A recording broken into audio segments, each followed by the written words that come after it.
Hello and welcome into Devils in Detail headquarters here at the beautiful Walter Cronkite School of Journalism and Mass Communication in Phoenix, Arizona.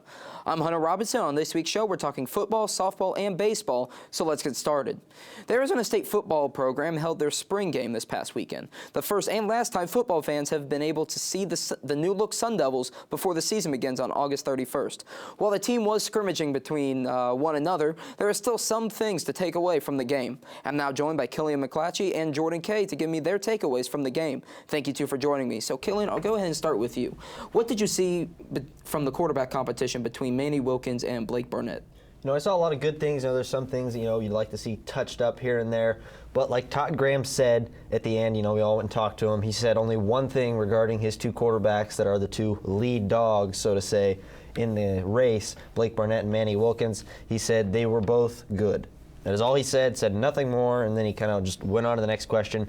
But looking at it, I think you got to look at the different styles between the two of them. The wide receiving core, they're solid, and it's going to play into the different factors. Manny Wilkins, he's a little more of a mobile quarterback. His arm strength isn't as up to par as Blake Barnett, who he's got the deep ball work, and he showed that off with a couple deep touchdown passes in the game. And I feel like Barnett has a little more pocket presence. He's a little smarter in the pocket. He is younger, but him transitioning over and also having Billy Napier coming over from Alabama with him, I think that gives him a little bit of a slight advantage there in the scheme feeling.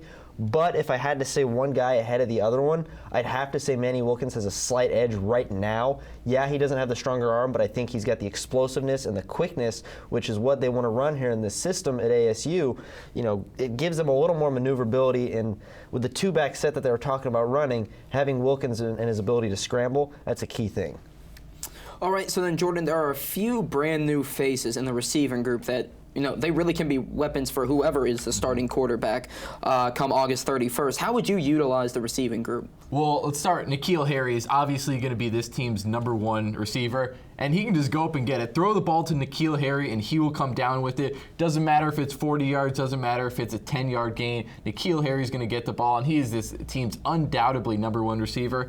Then in the #2 receiver, it's shaky. I think this team is going to just kind of rotate guys in and out. OC Billy Napier was talking, this is the deepest receiver class in ASU history. I don't know if it's that good, but it is definitely deep. Jalen Harvey is coming back from last year. I think he's probably going to get the nod as the #2 receiver. What that means, I'm not sure, because I think a lot of guys are going to get snaps. But Harvey's one of those guys who's just going to kind of have a 10-yard and out. He was getting balls in traffic yesterday or on Saturday, and he can just go and get it, whatever.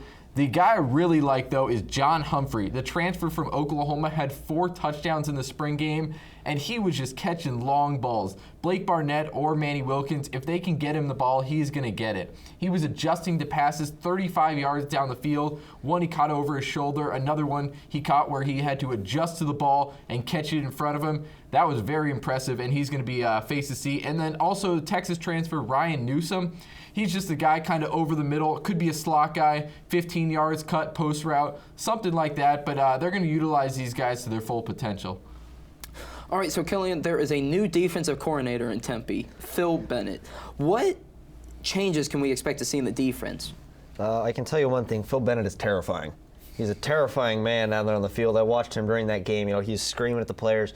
But I really think that is what they need. A little bit of tough love. And he mentioned himself, he's talking about Chase Lucas. He's a big fan of Chase Lucas. He's going to get an opportunity to play. But he said it's tough love. He's out there every day, he's grinding out, and he's rotating people in. He's working a lot of people. And he said one of the biggest things I took away from talking to him is he said we're changing up the way the schemes go and how we use some people to try and not – we're going to try and play more coverage and play to strengths compared to just play, the all-out blitzing that we've seen the last couple of years. ASU, they had the worst pass defense in the history of college football last season. And that says something because college football has been going along for a pretty decent amount of time. Giving up that many yards and that many points game in and game out is something that has to change. And I think Bennett is the guy. He brings a new mentality. He brings a new look to the defense. And the new style, I think, is really going to help this team out come the start of the season. All right, and then finally, Jordan, Killian just mentioned it. One of the worst, if not the worst, secondary in college football history. And that was one of the reasons that Bennett was brought in. what changes do you think that Bennett is going to implement into that secondary? Well, first of all, they're going to get a lot younger. The two corners, one of them he mentioned, Chase Lucas, is a redshirt freshman, and the other one is going to be a freshman. They were taking first-team snaps on Saturday at the spring game.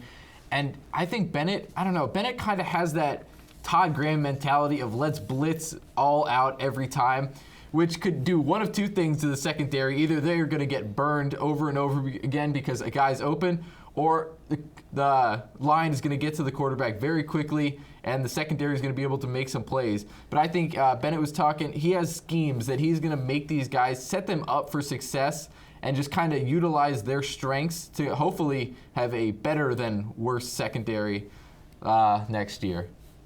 All right, guys. Well, we'll have to see how the team looks in the fall after the coordinators have a chance this summer to put their stamp on the program. Thank you, two, for joining me. The Arizona State softball team returned to action this past weekend after a week off. Against the worst team in the Pac-12, the Stanford Cardinal, the Sun Devils swept the 3-game series. They will now look to continue the momentum as they play host to number 14 Utah this weekend. I'm now joined by Nicole Eldridge and Sam Vaccaro to help me break down this past weekend. Thank you two for joining me. So, Nicole, I'm going to go ahead and start with you. What did you see from the Sun Devils at work this weekend? Well, the team was on top of their game, and the first 2 games of the series, they were run rules.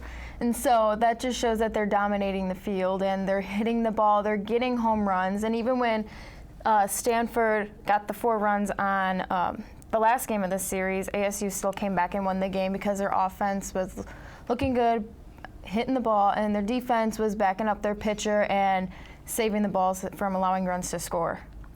All right, so Sam, do you think that Arizona State can keep, obviously the home runs and the hits and everything like that going against other top teams in the Pac-12? Yeah, I think they can. Time will tell. Stanford was always supposed to be a bounce-back series for ASU since Stanford was dead last in the Pac-12, now with an 0-12 conference record. So I like the Sun Devils' chances heading into that series, and they proved it why. They finally got their home run power going. Fale Lua hit a grand slam. Nicole Chilson hit a home run. So ASU got a lot of production from the whole lineup. So I think that bodes well for ASU that they're not so reliant on one big hitter.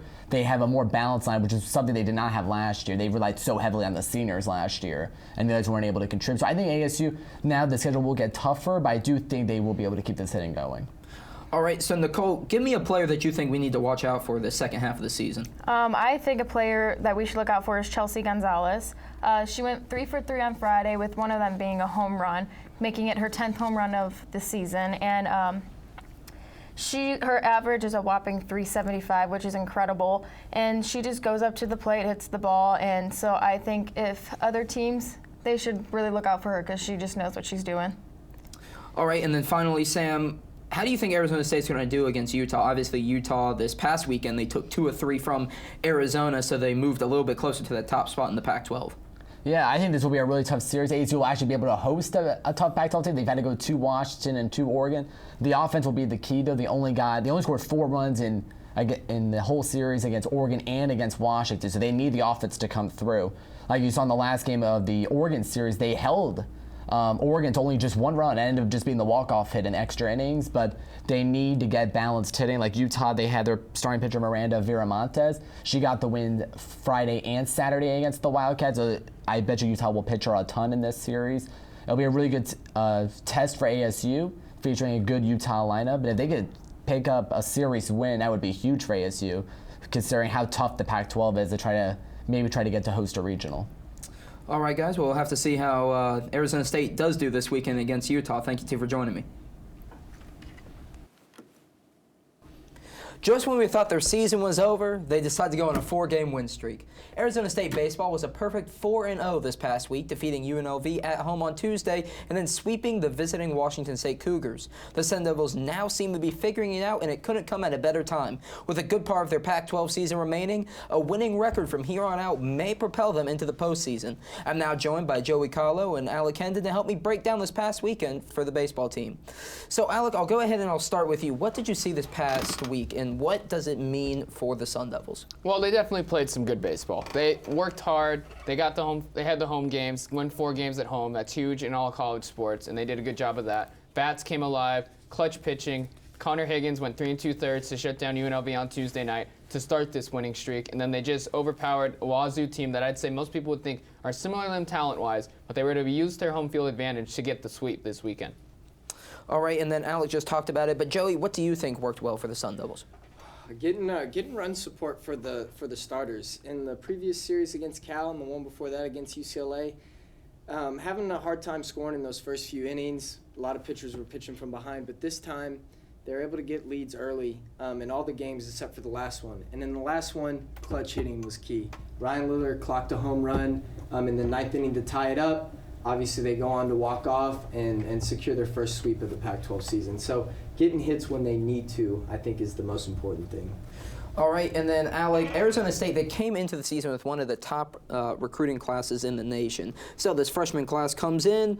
So far, what grade would you give them?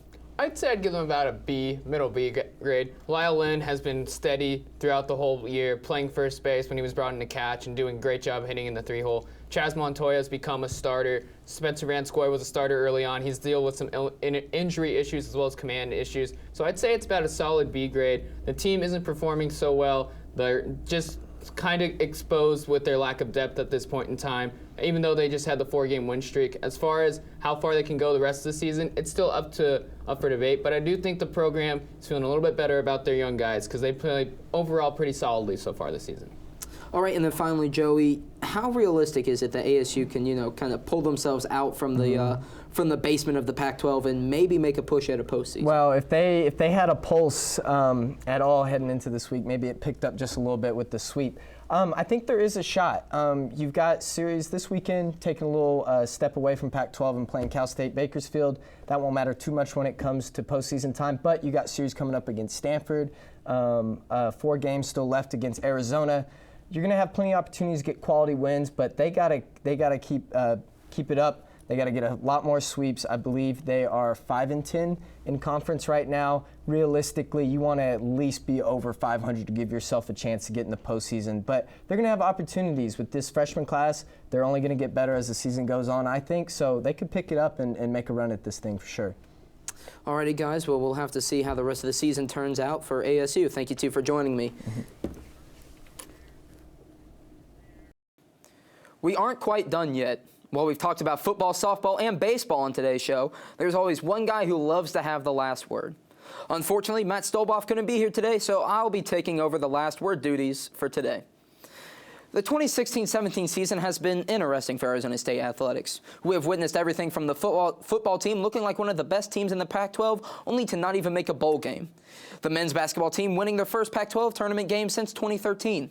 We saw the hockey team exceed expectations in their first full season of NCAA play, and the women's basketball team almost beating the eventual NCAA national champions. What a year. Now, this is our last show before the summer, and my last show as host of Devils in Detail Live. Thank you for watching. Even if this is your first episode you've seen, every view counts.